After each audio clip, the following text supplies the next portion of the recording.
Hey,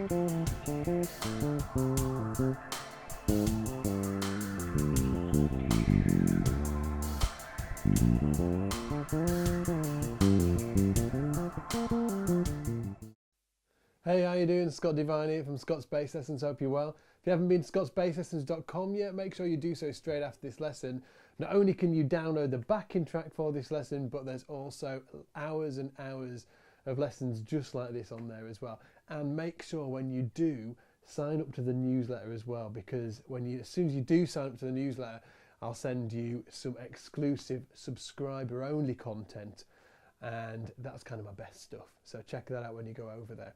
In this lesson, I'm going to be talking about substituting minor chords on top of other minor chords. And there's a few reasons you'd want to do this. One reason is to get a different kind of flavour over that minor chord. We're going to be playing over a D minor, so it's like a static minor chord.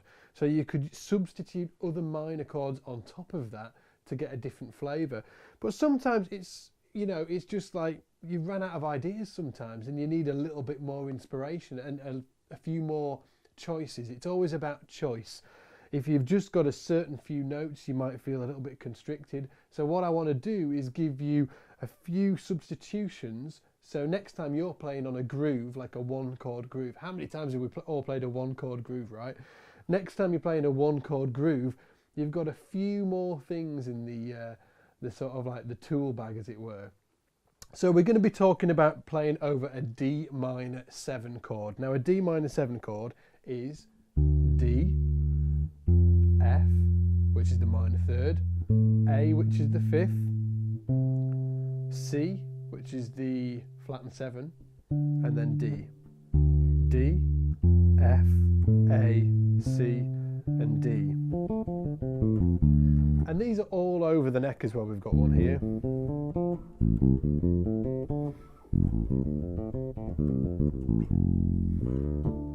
And there is lessons on Scott's Bass Lessons specifically about learning the fingerings for your arpeggios. I can't state how important this is. It's one of the most important things you'll ever practice. So let's look at substituting different chords on top of the D minor, and specifically different minor chords on top of that D minor.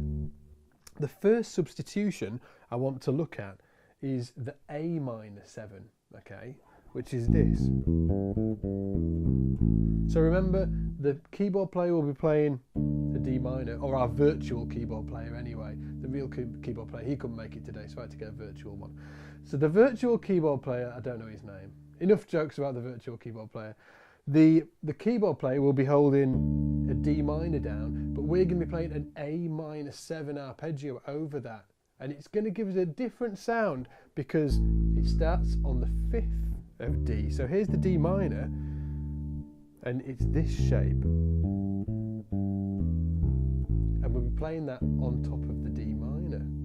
Now the next substitution that I want to look at is the E minor 7. Same shape. What does that give us? Well, the E is the 9th of D, the 3rd of E minor, okay, is the 11th of the D minor. Where are we? Yeah. And then we've got a natural 13, beautiful tone, we'll get to that later. And then the 7th is the root, so. Oh, and then we've got the E, which is the 9th. Don't worry, I'm going to actually show you how to put this into practice in a minute. And then the last one is the G minor 7 arpeggio. Oh, we've got it here as well. So of a D minor, that will be a natural 11, flat 13, root, minor 3rd, and then up to the 11th again. Now the best way to ingrain these sounds, well, there's two great ways actually. The first way is to learn a specific line, lick or whatever you want to call it, learn the line, and then just play a drone in the background. This is what we're going to be doing. Play a drone of D minor in the background, and then we're going to play the actual line in these different tonalities on top of it. So I'm going to show you in D minor to start with, and then we'll have a listen to what it's like on the backing track, okay? So here's the line, and this is just a typical minor 7 line, okay, in D minor. So D, I'm going to play it up to speed first.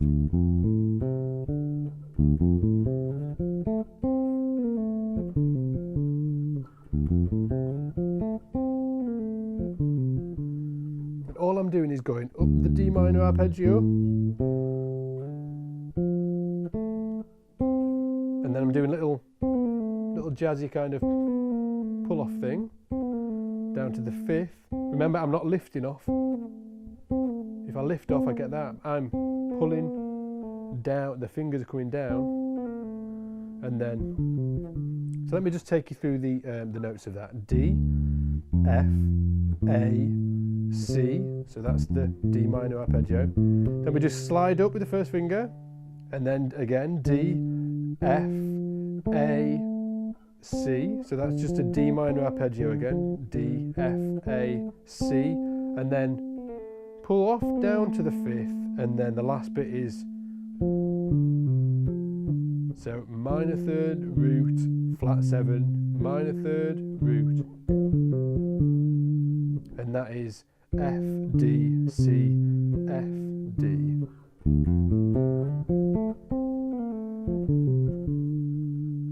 Now let's look at doing that, for instance, in the key of G minor. I'm not going to go through this slowly, you can do that in your own time, but in G minor it will be.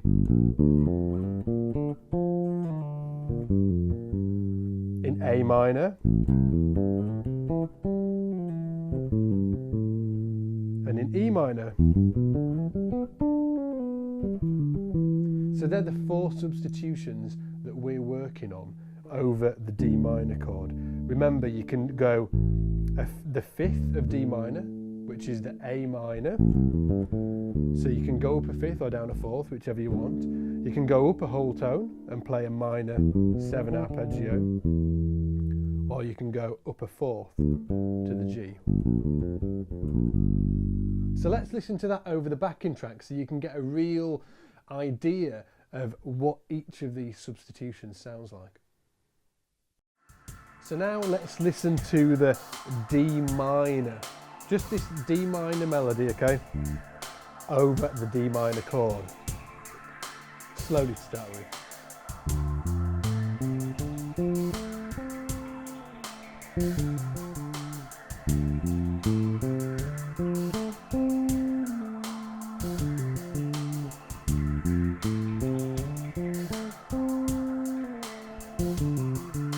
Once more.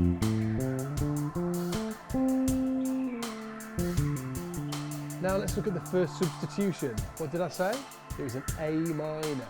So that's just a 5th up or a 4th down. So there's your D. I'm going to play it from a 4th down. Okay, and this will bring, if you think about it, the 5th. We've got a C, which is the flat 7, 9. We've got an 11. You know, it's going to be a different sound. Here we go.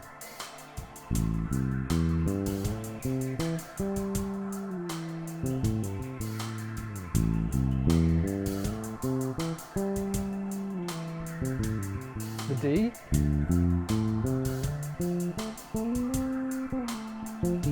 A minor.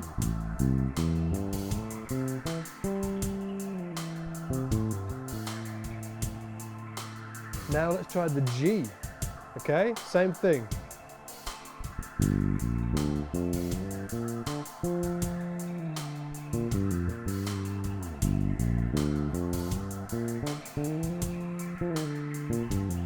And finally the E minor. 3, 4.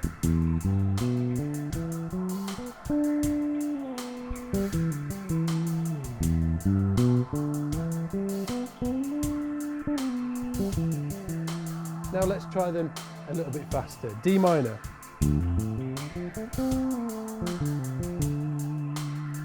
And again.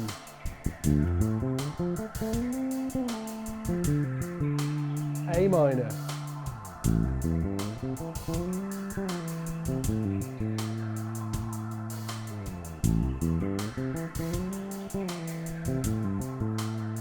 G minor,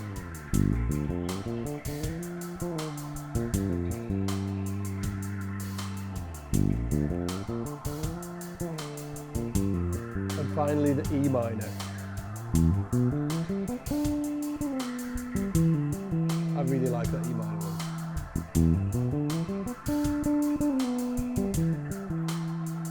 Now, when you're practicing this at home, try picking 2 arpeggios and going between the 2. So let's, for instance, say obviously our home is D minor. So then let's think, okay, we're going to go between the D minor arpeggio and the G minor arpeggio. So this kind of thing.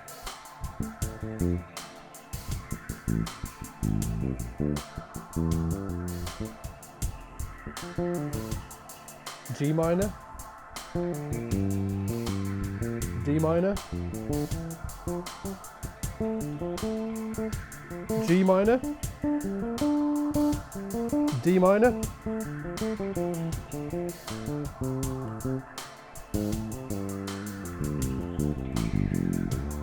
G minor,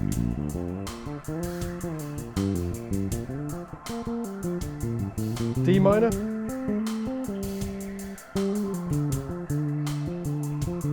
G minor,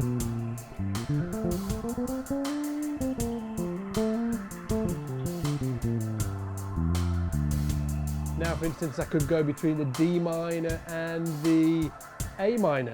Actually let's do the G minor and the D minor and the E minor, because that's a little bit more interesting. So D minor and E minor.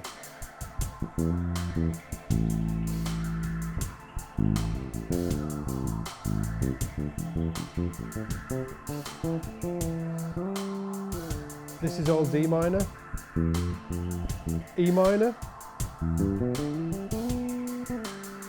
D minor, E minor, D minor,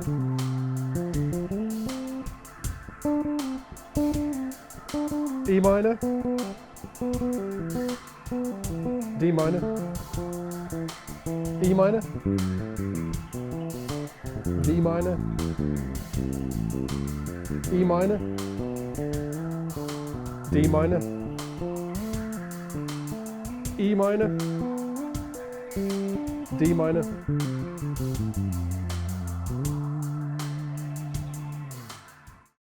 So there you can see, by just simply using different arpeggios on top of the D minor, we're getting a whole different load of all different types of colour tones. We've got the G minor, the A minor, and the E minor, which is my personal favourite, because we get that beautiful note there.